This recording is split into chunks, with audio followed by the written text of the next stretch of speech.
귀한 성가대가 지금 몇 주가 아니죠. 뭐 몇 달을 뭐 이렇게 연습을 해서 하나님께 이렇게 귀한 찬양을 올려드렸는데, 그렇잖아요. 이렇게 준비가 이제 오래되고 또 우리가 열심히 또 소중하게 인제 한 번만 하기 너무 아까운데 예.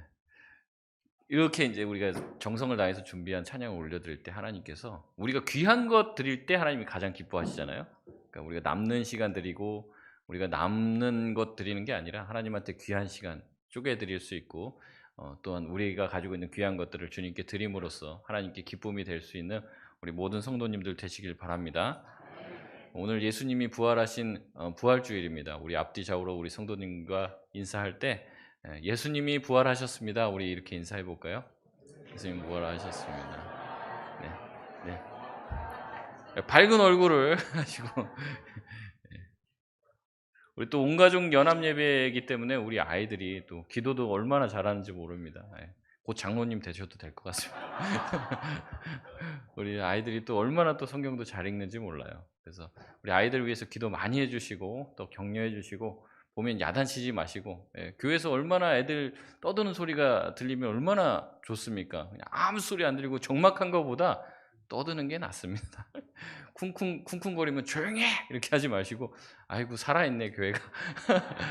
여러분 그렇게 생각하셔서 많이 격려해 주시고 주님께서 주신 은혜를 우리 다음 세대 아이들에게도 흘려보낼 수 있는 우리 모든 성도님들 되시길 바랍니다.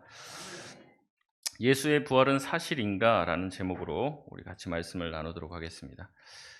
2012년 2월에 대표적인 무신론자로 꼽히는 영국의 진화 생물학자인 리차드 도킨스는 영국 성공의 수장인 캔터베리 로원 윌리엄스 주교와 만나서 신의 존재에 대한 토론을 벌였습니다. 어, 영국의 이 가디언지와 로이터 통신은요, 지적 버전의 세계 헤비급 타이틀 매치다라고 이야기할 정도로 대대적인 보도를 했습니다. 이 도킨스는 알려진 아주 유명한 무신론자입니다. 도킨스는 이렇게 얘기합니다. 물리학 법칙에 따르면 원자의 조합으로 곤충부터 캥거루, 그리고 우리도 또 지구도 만들어낼 수 있다. 다윈이 이를 밝혔고, 태초에는 아무것도 없었는데 이 모든 것이 생겨났다는 것은, 기독교 신자들이 말하는 것처럼 생겨났다는 것은 이해하기도 믿기도 어렵다라고 말문을 열며, 정말 육신이 죽어서 영혼이 구원받을 수 있다고 믿느냐라고 질문을 했습니다. 그 단도직입적인 이 질문에 캔터베리 주교는요, 육신이 죽는다고 영혼이 사라지는 것은 아니다. 하지만 어떻게 해서 그렇게 되는지는 명확하게 설명하기 어렵다라고 얘기했습니다.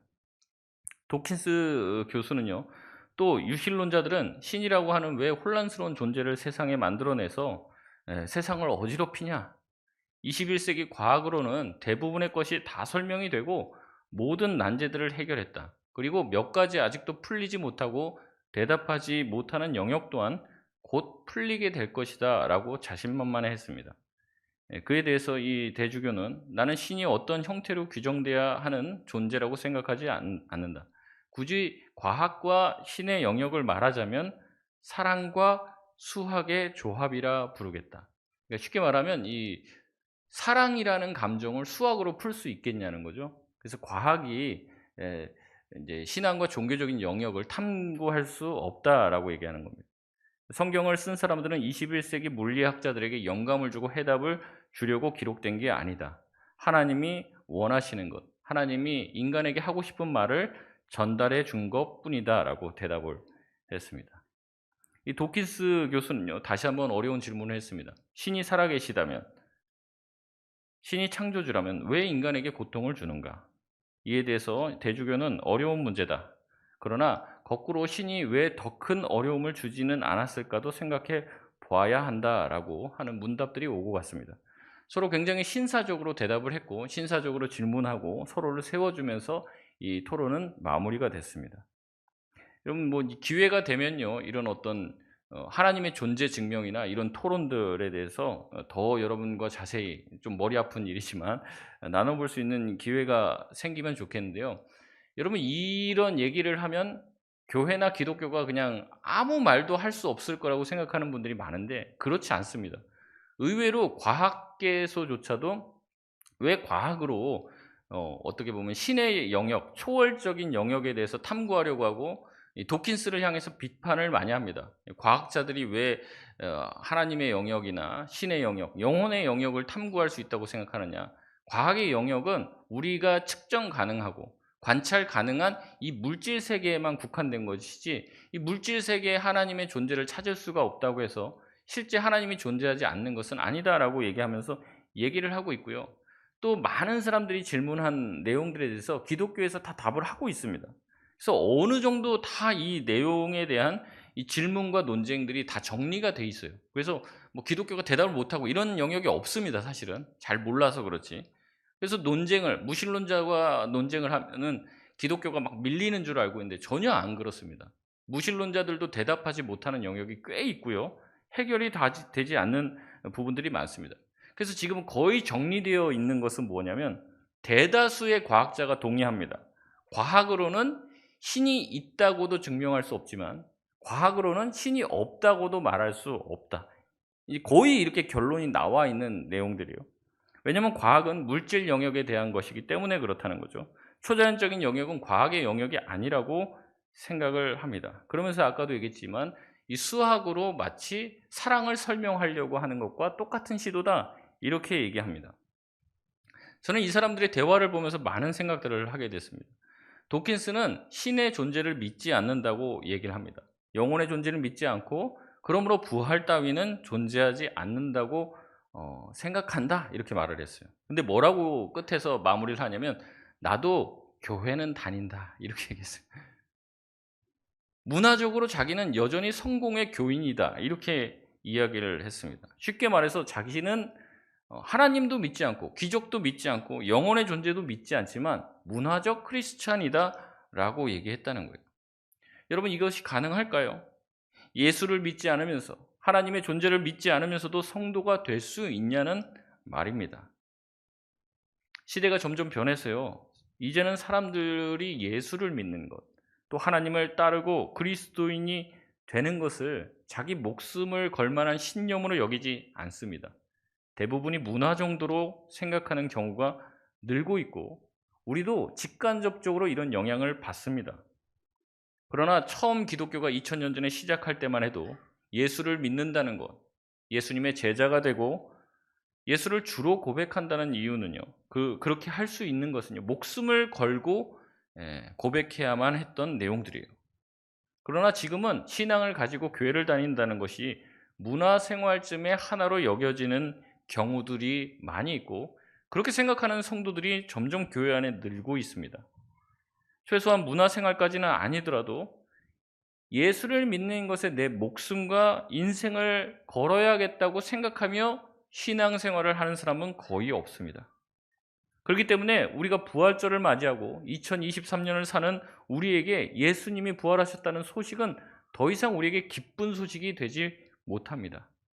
그냥 예수님 부활하셨다, 뭐 어쩌자고, 오늘 뭐 계란 나누는 날인가, 뭐 이렇게 생각을 하는 정도로 끝나지, 그것이 우리에게 감격적으로 다가오지는 못하고 있는다는 거죠. 부활절도 일종의 문화가 되어버린 겁니다.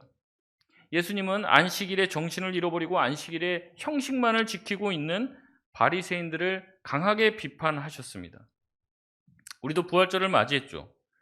근데 우리가 부활절을 보내는 우리의 마음 자세도 이와 비슷한 경우가 생길 수도 있다는 겁니다. 부활절이고 예수님의 부활을 기뻐하고 예수님의 부활을 자랑해야 하지만 어떻게 합니까? 부활절이라고 해도 부활에 대한 감동도 없고 십자가를 바라보면서 감격하지도 않고 주님의 은혜와 주님의 구원의 그 사랑에 대한 이야기를 들으면서 무감각하고 있는 우리들의 영혼을 보면서 예수님은 과연 우리에게 무엇이라고 말씀하시겠냐는 겁니다. 여러분 자신에게 한번 질문해 보시길 원합니다. 나에게 예수님의 부활은 도대체 어떤 의미를 가지고 있는가? 나에게 예수님의 부활은 어떤 의미를 가지고 있는가? 예수님이 부활하셨다라는 사실이 나의 삶을 바꾸고 있는가? 여러분 한번 깊이 질문해 보시길 바랍니다. 여러분 정말 예수님이 죽으시고 다시 사셨다는 것을 믿으십니까? 교회에서 얘기하니까 이제 대놓고 "아니요."라고 말은 못 하겠죠. 그러나 우리가 예수님께서 부활하신 것처럼 정말 믿는다면 그렇게 살아야만 합니다. 우리가 예수님이 부활하신 것처럼 여기고 살지 않으면 실질적으로 내 마음에 예수님은 여전히 무덤 속에 있는 거예요. 예수님께서 부활하셔서 사망의 모든 권세를 깨시고 우리를 육체적, 정신적, 영적 죽음에서 해방시키셨다는 사실을 정말 우리가 믿는다면 우리가 어떻게 세상의 가치, 돈과 명예, 권세, 지위, 학벌에 목을 메고 노예가 되어 살아가겠습니까? 우리가 정말로 부활하신 예수 그리스도를 믿고 그것이 최고의 가치라는 것을 내가 믿는다면 어떻게 주님께 내 인생을 걸고 살지 않을 수 있냐는 질문인 거죠. 결국 중요한 것은 예수님께서 부활하셨다는 사실을 믿느냐 안 믿느냐 하는 문제입니다. 진심으로 이걸 믿느냐 아니면 그냥 지적으로만 동의를 하고 있느냐는 거죠.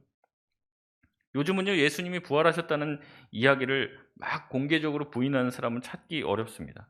근데 이 부활의 의미가 많이 희석이 됐습니다. 그래서 부활을 마치 희망이나 소망을 나타내는 정도의 의미로 생각합니다. 그 손흥민 선수가 계속 골을 못 넣는데요. 이제 오늘 아침인가요? 이제 100호 골을 넣었다고 하는데 기사 타이틀이 이런 겁니다. 손흥민 부활. 부활절에 손흥민 부활 이렇게 써놨습니다. 부활의 의미가 이제 희석이 되는 거예요. 뭔가 잘 못하다가 희망을 가지고 새롭게 시작하는 거를 자꾸 부활이라고 갖다 붙이기 시작하면서 우리도 예수님의 부활을 그 정도로만 생각합니다. 교회를 다니고 신앙을 가지고 있지만 죽었다가 사람이 다시 살아난다는 것을 실질적으로 믿지 않는 것이죠. 여러분, 그러나 부활은 역사적인 사실입니다. 특별히 사복음서를 잘 살펴보면 그것을 확실하게 알 수 있습니다. 대충 보지 않고 여러 가지 질문을 던지면서 복음서를 깊이 들여다보면 쉽게 예수님의 부활을 부인하기가 어렵습니다. 예수님의 부활 증언이 사실이라는 내용을 우리 한 4가지 정도로 살펴보려고 하는데요. 첫 번째는 예수님 부활의 주요 증인들이 바로 여자라는 점입니다. 좋든 싫든 여자들은요, 고대 근동 사회에서 신뢰할 만한 증인이 아니었습니다. 그렇기 때문에 유감스럽게도 이 여자들이 증언했다는 것은 법정에서 채택이 되지 않습니다. 여자들이 여러 그것을 봤다라고 얘기를 해도 사람들이 쉽게 믿지 않더라는 거죠. 그럼에도 불구하고 이 사복음서에서 보면요, 여자들은 예수님의 부활의 첫 번째 증인으로 등장을 합니다. 오늘 본문 말씀 1절, 2절을 보면 안식일이 지남에 막달라 마리아와 야고보의 어머니 마리아와 또 살로메가 가서 예수께 바르기 위하여 향품을 사다 두었다가 안식 후 첫날 매우 일찍이 해돋을 때 그 무덤으로 가며 10절, 11절 보면 마리아가 가서 예수와 함께 있던 사람들이 슬퍼하며 울고 있는 중에 이 일을 알림해 부활을 알린 거죠. 11절에 그들은 예수께서 살아나셨다는 것과 마리아에게 보이셨다는 것을 듣고도 믿지 아니하니라. 왜냐하면 여자 말을 안 믿었습니다. 지금은 이런 얘기하면 이제 큰일 나 경을 치죠. 근데 그때 당시는 안 믿었어요. 여러분, 부활이 만약 꾸며낸 얘기라고 하면, 꾸며낸 이야기, 지어낸 이야기라고 하면요, 그 지어낸 사람이 이 이야기를 그럴듯하게 쓸 것 아닙니까? 믿을만하게 쓸 거예요. 그럼 누구를 등장시키겠습니까? 여자 증인을 빼고 누구를 넣을 거예요? 남자 증인을 넣을 거예요. 여자 증인이 사실이더라도 여자 증인을 넣지 않을 겁니다. 근데 사복음서는 공통적으로 전부 다 부활의 첫 번째 증인을 여자로 기록하고 있습니다. 이 기록을 보면서 사람들이 다 웃는 거예요. 여자가? 이렇게 얘기를 하는 거죠. 당시 여자는 믿을 만한 증인이 되지 못했기 때문에 그렇습니다. 그럼에도 사복음서에 왜 예수님의 부활의 첫 증인으로 여자를 기록하고 있을까요? 여러분, 그것은 사실이기 때문에 그런 겁니다. 예수님의 부활을 목격한 증인들이 여자인 것이 사실이기 때문에 그것을 사람들이 받아들이지 않든 사실 그대로를 적시해 놓은 것이죠. 두 번째는 예수님에 대한 묘사입니다. 만약 부활이 만들어진 이야기라면요, 부활하신 예수님을 아주 드라마틱하게 그릴 거예요. 아주 아름답게 묘사를 했을 겁니다. 변화산에서 예수님이 변화됐던 아름다운 모습처럼 기록해 놓을 것이에요. 굉장히 신적인 모습을 가지고 있는 모습으로 등장시킬 겁니다. 그러나 부활하신 예수님의 모습을 묘사한 성경의 구절들을 찾아보면은 이 예수님에 대해서 굉장히 정상적인 몸을 가지고 있는 것으로 묘사합니다. 예수님을 실제적으로 만질 수 있고 예수님을 과 같이 소통하고 식사 교제를 합니다. 그 당시에 예수님의 부활을 반박하기 위한 가현설이라고 하는 주장이 있었어요. 뭐냐면 예수님은 실제로 인간의 육신의 몸을 입고 온 것이 아니라 영적으로 이 땅에 오셨다는 거예요. 영적으로 죽으셨다는 거죠. 그래서 예수님의 부활도 영적으로 된 것이지 실제적인 육신의 모습을 가지고 부활한 것은 아니라는 주장입니다. 여러분, 만약 그렇다면 예수님의 십자가의 고난도 또 부활도 사실이 아닌 것이 돼버리는 거죠. 그렇기 때문에 예수님은 어떻게 하십니까? 사람들에게 실제적으로 나를 만져보라고 얘기하십니다. 오늘 새벽에 본 말씀에도 보면 이 여자들이 예수님, 부활하신 예수님을 만나고 그의 발을 붙잡았다라고 이야기하고 있습니다. 예수님은 부활하셔서 제자들을 찾아가 고기를 구워주셨고 본인 또한 그 고기를 드십니다. 의심하는 도마에게 네 손을 넣어서 내 손과 발목에 있는 못자국을 만져보고 내 옆구리에 있는 창자국을 직접 만져보라고 하시기도 하셨습니다. 예수님은 부활하셨기 때문에 그것을 목격한 제자들은 예수님을 있는 그대로 기록해 놓고 있는 것이죠. 세 번째는 빈 무덤과 예수님과의 만남이라는 증거입니다. 이 두 가지 증거는 굉장히 중요한데요. 무엇이냐면 예수님의 무덤이 비어 있다고 한 것과 제자들이 부활하신 예수님을 만났다라는 그 증거가 둘이 결합되면 엄청난 시너지가 이루어지고 이것이 예수님이 부활하셨다는 강력한 증거가 된다는 겁니다. 먼저 예수님을 만난 장면을 설명해 드리면요. 만약 제자들이 예수님과 비슷한 사람을 보았다고 착각했다면 이런 이야기가 이제 만들어지지는 않는 거죠. 이제 고대에도 그렇고 가끔 가다가 사별한 사람들에 대한 환상을 보는 경우가 있습니다. 그리고 꿈도 꾸죠. 심지어는 그 꿈이 이제 실제인지 아닌지를 분간하지 못할 정도로 너무 그게 생생해서 내가 다시 산 그 사람을 만났다라고 얘기하는 사람도 있습니다. 그 당시에도 마찬가지였어요. 예수님을 너무나도 사랑하니까 예수님이 십자가에서 죽으신 이후에도 마치 부활한 것처럼 예수님을 만난 것 아니냐 그렇게 주장하는 사람들이 있었습니다. 근데 여러분, 중요한 것은 무엇이냐면요. 예수님이 내가 부활할 것을 여러 번 얘기하셨어요. 내가 십자가에서 죽을 것이고 다시 부활할 것을 여러 번 얘기하셨는데 제자들은 그 사실을 믿었다는 거예요? 안 믿었다는 거예요? 안 믿었습니다. 심지어 예수님이 죽어갈 때 곧 3일 후에 부활하시겠구나 이런 생각을 가진 사람은 아무도 없었다는 거죠. 만약에 그런 생각을 가지고 있다면 당연히 이런 주장을 했을 것입니다.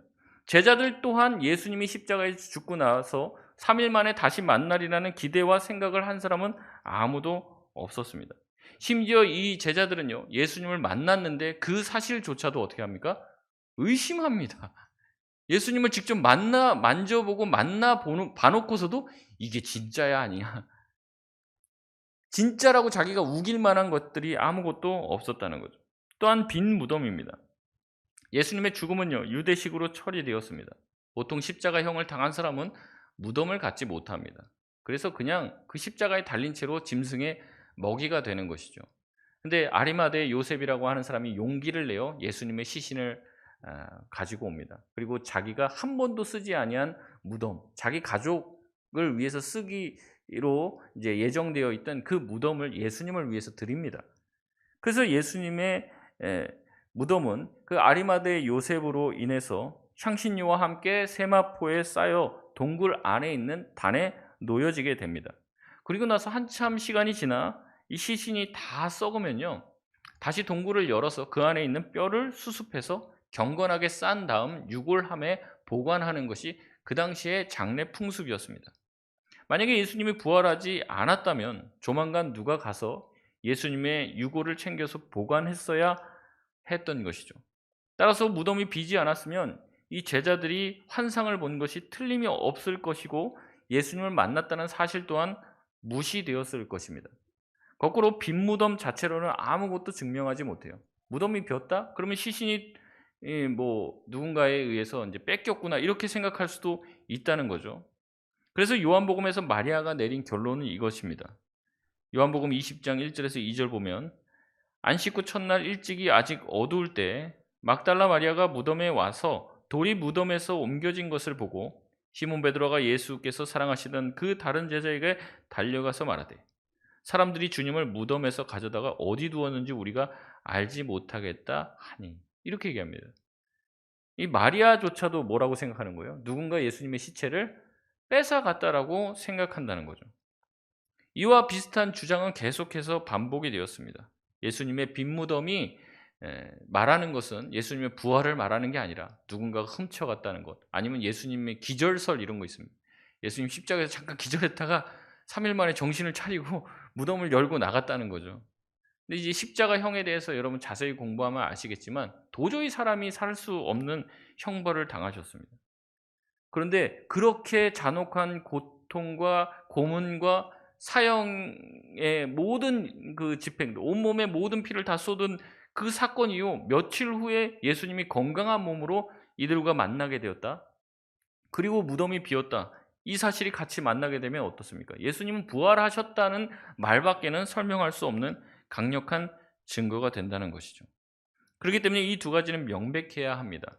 예수님의 무덤이 비어 있어야 되고, 또 예수님이라고 생각되어지는 예수님의 형상을 가지고, 예수님의 기억을 가지고, 예수님의 인품을 가지고, 인격을 가지고 있는 누군가를 직접 만나 눈으로 보고, 그 다음에 그 사람의 손을 만져보고 그 사람과 대화를 나눈 그 경험이 있어야지만 예수님의 부활이 증명이 되게 되는 거죠. 여러분, 기독교 신앙은요, 이것을 일관되게 설명합니다. 마지막 네 번째 증거는 무엇이냐면요, 부활이 아니고서는 설명할 수 없는 제자들의 극적인 변화입니다. 어떤 사람들은요, 제자들이 예수님의 죽음 후에 새로운 은혜를 받게 되었고, 예수님의 죽음에도 불구하고 더 불타는 의지를 가지게 되어 부활 이야기, 부활 스토리를 지어냈다라고 주장합니다. 그러나 보통 어느 종파의 지도자가 죽으면요, 그 종파는 새로운 리더를 세웁니다. 새로운 지도자를 세우고 새로운 길을 모색하는 것이 보통이지, 그 지도자가 죽었다가 다시 살아났다라고 주장하지는 않습니다. 또한 그 제자들이 부활 이야기를 지어냈다고 손치더라도 지어낸 이야기를 위해서 목숨을 거는 일들은 거의 없죠. 지어냈어요, 자기가 부활을. 자기들끼리 모여서 11명, 이제 한 명은 이제 죽었으니까 11명이서 모여갖고, 야, 예수님 부활했다고 우리 꾸며내보자. 근데 그 예수님이 부활하셨다는 사실을 증언하다가 엄청나게 많은 고난과 고통을 겪습니다. 그러면 어떻게 되겠습니까? 자기가 사실은 우리가 그냥 모여서 그때 지어냈어, 이렇게 말할 법도 하다는 거죠. 근데 그렇게 하지 않았습니다. 그들은 지어낸 이야기를 위해서 자기 목숨을 바친 게 아니라는 이야기죠. 여러분은 어떻습니까? 부활이 과학적이고 역사적인 문제라고 생각하십니까? 아니면 우리가 단순히 가지고 있는 믿음의 문제라고 생각하십니까? 여러분, 제자들은 어떻게 됐냐면요, 예수님이 십자가에 달리실 때만 해도 예수님과 함께 자기네들도 도매급으로 취급이 되어서 자기들도 죽음을 당할까 봐 다 도망갔던 사람들이에요. 예수님을 위해서 목숨을 바치겠다고 신신당부하고 맹세를 했지만 예수님 막상 십자가에 달리실 땐 다 도망갔던 사람들이에요.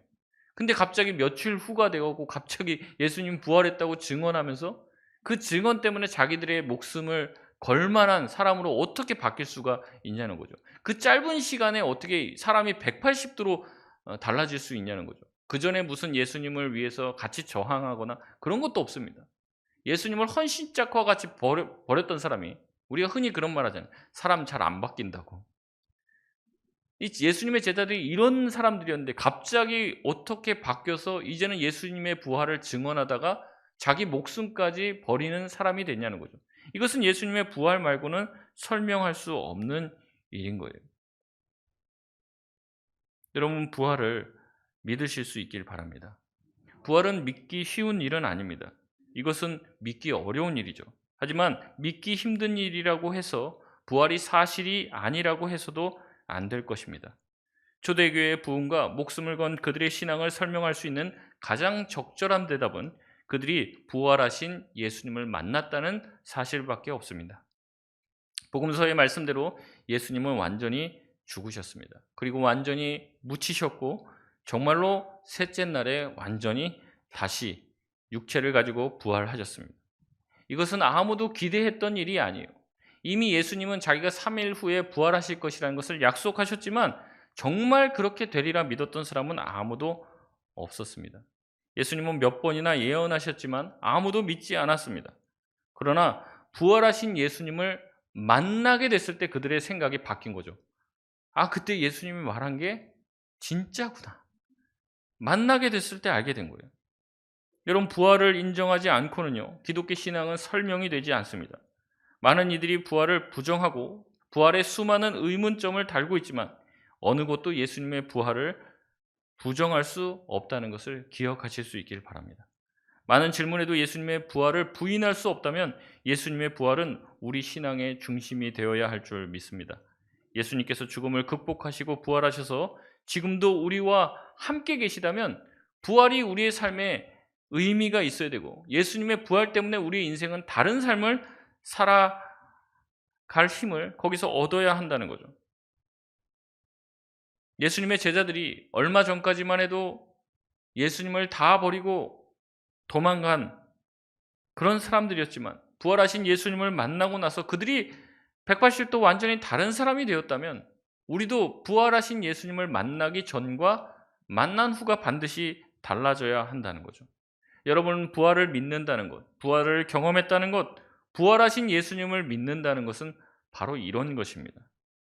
더 이상 자신의 뜻대로 살지 않는다는 거예요. 지금까지 살아왔던 방식으로 더 이상 살아갈 수 없다는 고백입니다. 부활이라는 영화가 있습니다. 부활. 이 영화의 마지막 장면에 술집 주인이 이 주인공에게 묻습니다.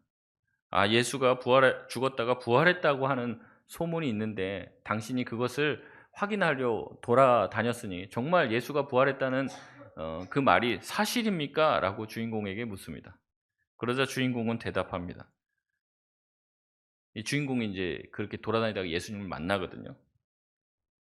그런데 이제 신앙 고백을 하지는 않아요. 이제 예수님을 믿고 예수님의 제자가 되지는 않습니다. 근데 그가 이렇게 대답합니다. 분명한 사실은 나는 이제 예전의 나로 돌아갈 수는 없습니다.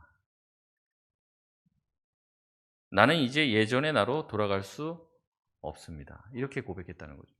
부활하신 예수님을 자기가 직접 만나고 경험하고 난 다음에는 어쩔 수가 없다는 거예요. 옛날처럼 살 수가 없다는 거죠. 죽음 이후에 부활이 있다는 사실은 예수님이 지금까지 말씀하셨던 모든 말씀이 참이라는 얘기고 진리라는 얘기입니다. 그렇기 때문에 자기는 예전에 자기가 하나님이 없고 예수가 없는 삶, 그 과거의 삶으로 돌아갈 수 없었다는 거죠. 부활하신 예수님을 만났다는 것은 나의 모든 상식과 생각이 뒤집어진다는 이야기입니다. 그런데도 내가 부활하신 예수님을 만나고 신앙을 가지고 기독교의 신앙 가운데로 들어왔다고 했는데 세상 사람들과 내 삶의 지향점이 크게 다름이 없다라고 하면은 정말 우리가 다시 물어봐야 돼요. 예수님의 부활이 내 삶에 어떤 영향을 미치고 있는가? 정말 나는 부활하신 예수님을 만났는가를 돌아봐야 한다는 것이죠. 말씀을 마치겠습니다. 십자가에 죽으신 예수님은 역사적으로 실제적으로 부활하셨습니다. 그리고 부활하신 예수님은 내가 세상 끝날까지 너희와 항상 함께 있겠다라고 약속하셨습니다. 부활하신 예수님께서 우리와 늘 함께 하신다는 것을 기억하며 문화적인 기독교인이 아닌 진정 부활하신 예수님을 만나 주님이 말씀하신 하늘의 가치를 가지고 새로운 삶을 살아갈 수 있는 저와 여러분 되시길 주의 이름으로 소원합니다. 우리 찬송가 162장 우리 찬양하며